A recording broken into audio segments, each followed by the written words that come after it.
Ashoka digital recording studio Kalasan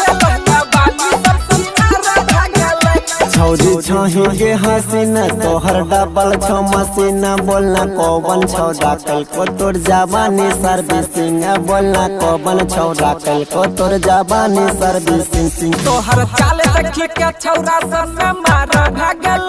बाबा बच के लहला बाली सब छिनार भागल बाबा गज के लहला बाली सब छिनार भागल बाबा गज के लहला बाली सब छिनार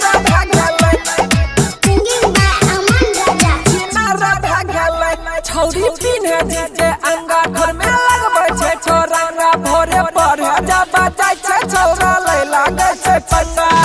चाले पक्के तना पीरा रे हो गेलै बाबा गज के लहला बाली सब छिनार हो गेलै बाबा गज के लहला बाली सब छिनार हो गेलै Ashoka digital recording studio Kalasan बाजार।